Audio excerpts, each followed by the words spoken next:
going into last week's game with the Jets, I picked the Jets to win the game or to at least cover the spread. I knew it was going to be a tough game for New England. I love that Jets team. Maybe people think they're a little overrated right now. Well, it's only 2 weeks in. Of course, we don't know everything about all these teams right now, but everything I've seen from them, on paper they look like they're going to be very strong. They've got a little bit of everything. Sanchez move was really good. They said we need a quarterback. They got him. They installed him as they got him in there early. Much like Baltimore did with Flacco and Pittsburgh did with Roethlisberger. And those guys both won in their rookie years. Roethlisberger was 15-1 his rookie year. Flacco was 13-3. With the type of defense they have, I really think they could be a 12-4, 13-3 team. And I don't know about you, Tim, but I'm not sure the Patriots are going to be that 12-4, 13-3. They look to me more like I thought before seeing them in action, I thought they would be better than they are. Let's put it that way. Sure, yeah. And now without Mayo, they trade Seymour, and then you say, oh, that's a pretty good deal. They're still young, and then they lose Mayo. I mean, that's a crippling loss.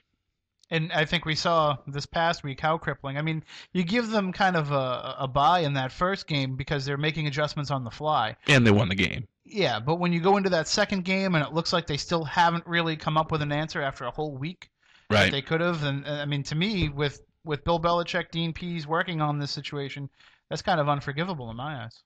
Yeah. Did you really think? I didn't really think the defense played that poorly. Well, they played a lot better than they did in the first week, but it's just it becomes more obvious how much you're missing Mayo. Right. I think as the weeks go on. I mean, they picked up this other linebacker. I don't know how much that's going to help, but did they pick one up? Yeah, they got that Burgess guy. Oh! In the offseason, I thought you meant like today. No. Didn't they just pick up a linebacker? Derek Burgess? No, a different Burgess. We are total professionals, folks. We cover the team. Did they really pick up another Burgess? Yeah. I don't have it on my phone. I deleted it. Well, where was he? He didn't play last year. He's only been in the league for a couple. So he's a scrub, but they picked up a scrub. Yeah, I don't think their scrub linebacker is going to help them. No, but I mean. And I'm sorry for thinking that you thought it was Derek Burgess. Well, Derek Burgess. In fact, I was getting ready to say cut so we could take that part out. Derek Burgess, though, is another somebody that should be factoring into this, and yeah, he just doesn't seem to be yet. It's tough. Or are they going to keep him on the line? I mean, but he was trying to make that switch to linebacker in camp, and why not continue that experiment? Well, I think because they kind of had to become a different team without Mayo. It seems like they just without Seymour too. If they were going to go a little bit 3-4, a little bit 4-3, it seems like the being without Mayo has kind of forced them to go to a 4-3 and just hope that Guyton can be okay in the middle.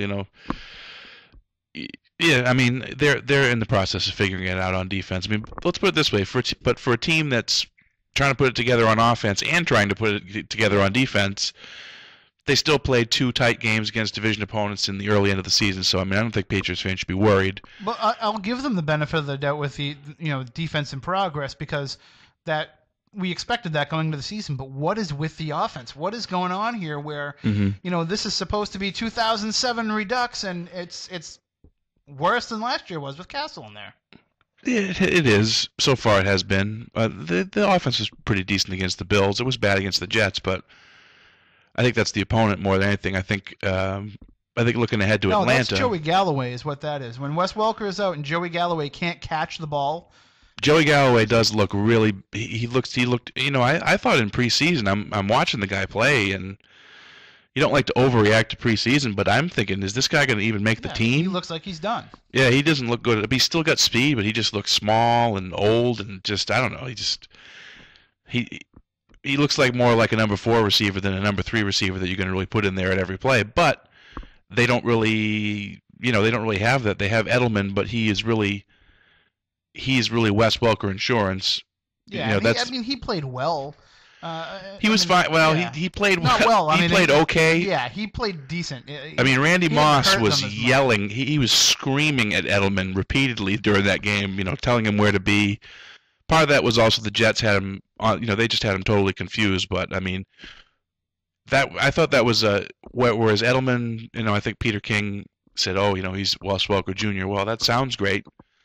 they did have him do the Wes Welker role, but in a game that was that close, that could have been turned on every play, having Randy Moss be worried about where Edelman is, and knowing what type of player Moss is, who's his only real flaw, other than running over meter maids, is his only real flaw is that mentally he can get taken out of games. I mean, he just, it's tough for him to be, he's an emotional guy, and he's a guy who can let his emotions get the better of him in the game, and I think that contributed. I think having to deal with Edelman and the frustration took him out of the game, though. If anything, that shows how into the game he was. The old Randy Moss wouldn't have cared. Oh no, I'm not saying he's not. Well, it just kind of took his focus off what it was that he needed to be doing.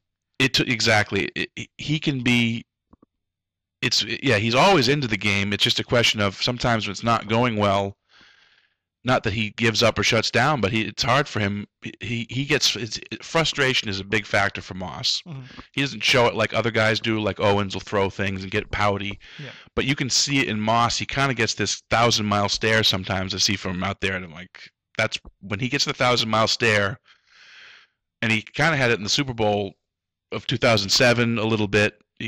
Sometimes he can kind of go off a little bit, and I think that's his kind of his weakness. But